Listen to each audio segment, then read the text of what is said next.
Okay, my friends, welcome to this chess video, and I have a very interesting game from 1945, I think, the Australian Championship. And with the white pieces is Robert Wade, and with the black pieces, A G Shoebridge. Robert Wade's a very interesting character. He actually played chess right up into his 80s, and he authored a book covering every single game of the great Robert James Fischer. But we have a Sicilian on the chessboard, and we saw a lot of this in the last World Championship match between Magnus Carlsen and Fabiano Caruana. Caruana tended to play bishop to b5 variations, but in this game we have an open Sicilian.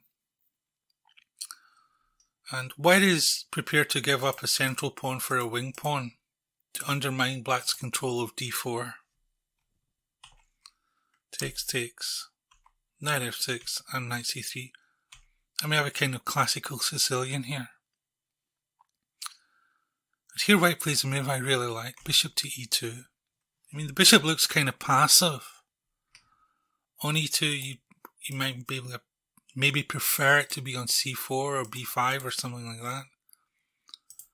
But this little move actually prepares the move bishop to e3. If the bishop comes to e3, it can usually get hassled by this knight. This little move here prevents the knight coming to g4. It's an excellent little preparatory move I really like. We've got e6, castles, and a6.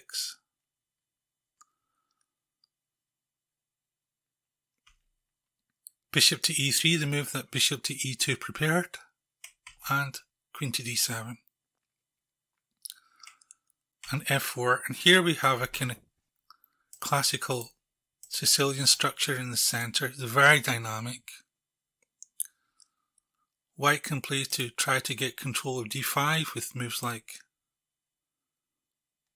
f5 and bishop to g5 hitting the knight, or he can try something like even e5, trying to open up the center. Well, we have queen to c7, queen to e1. I really don't understand this move. I don't understand the nuances of this move. If anybody can explain it to me, I'd really appreciate it. It's very interesting. But okay, b5 and a3, preventing the move b4 and dislodging the knight, which is a defender, of course, of the center. And here we have a series of moves of black. Knight to a5, rook to d1, rook to c8, bishop comes to f3, and the knight comes to the excellent square c4. Okay, our bishop's attacked. Our b-pawn's attacked. We'd rather keep the bishop, so bishop to c1. But this allows a little tactic here. Knight can take the a-pawn. And white cannot recapture because the b-pawn is defending the knight here, and rook and queen can get played down the half-open c-file. It appears to me to be double-edged, this. I mean, the a-pawn is hardly important, right? And black has spent a lot of tempi getting his knight here. 1, 2, 3 tempi. Just for a measly a-pawn. He's neglected his development on the king side. His king's still in the center. And white can try to open up the center at any point here. And the material here hardly seems worth it to me. Let's see what happened. e5. Trying to open up the center. D takes and f takes e5. and this forces the knight back. Bishop to h5, and black is forced to loosen up his kingside with a move like g6. Okay, our bishop's attacked. Do we move it away? Well,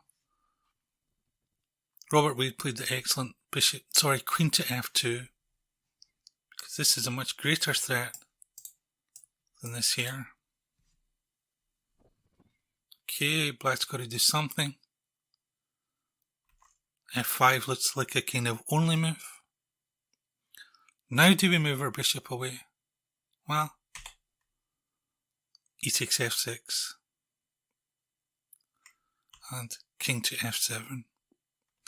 If something like g takes here, well, simply get our material back with something like this.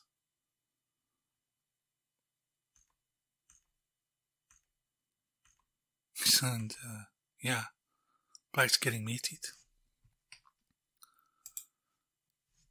So we had king to f7 instead of g takes here.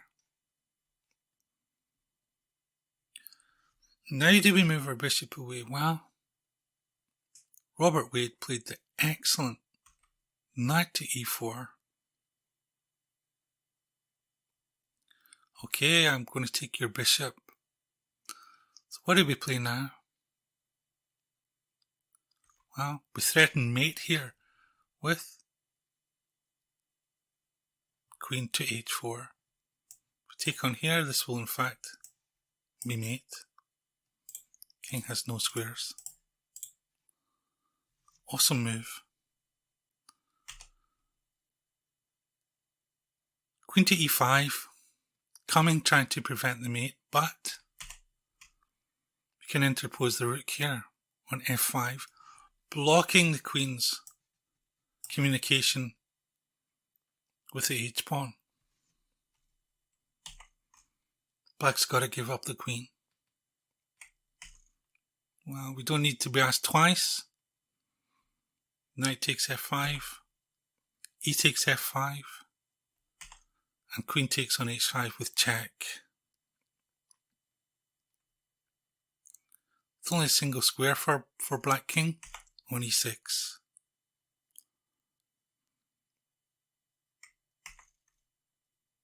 Knight g5 check.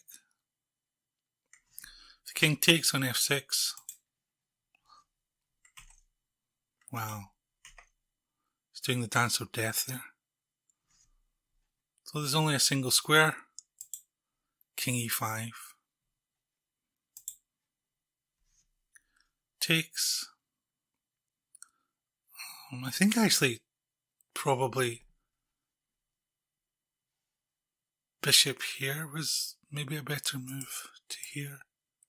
But anyway, let's just follow the game. We had rook takes on d7. Bishop check. King f1. Knight takes on f6. Knight to f3 check. King is in the center.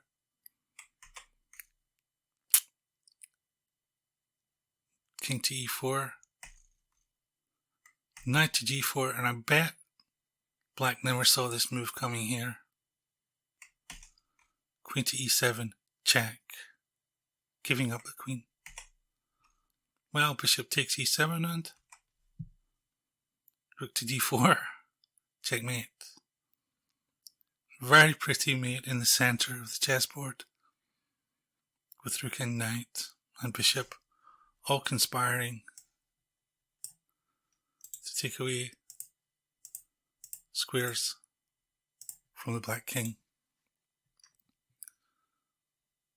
It's a very, very nice little game.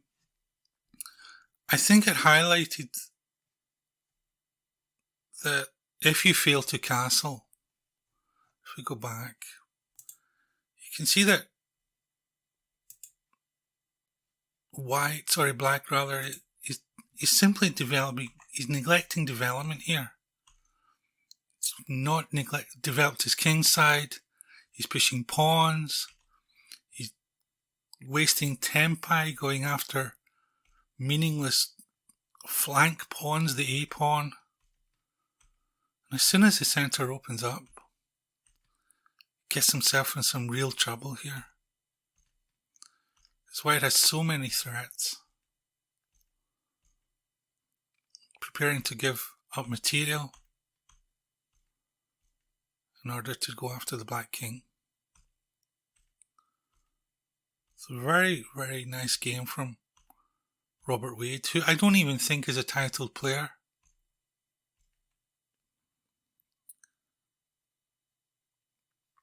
So anyway, my chess friends, I hope you enjoyed that little game. It was certainly a pleasure to relate it to you. And hopefully in the forthcoming weeks we can do some more, look at some more very enjoyable and entertaining games of chess that we can get not only some benefit from, but just some little enjoyment going over them. Okay, I thank you very much for taking the time to watch this chess video. And as always, I sincerely wish you well with your own chess. Take care and goodbye. It was a theme she had and a scheme he had, told in a foreign land, to take life on earth to the second birth, and the man was in command. It was a flight on the wings of a young girl's dreams that flew too far away.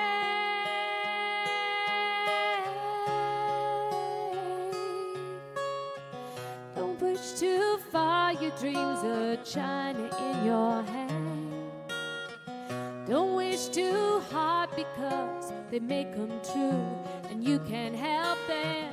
You don't know what you might have said upon yourself.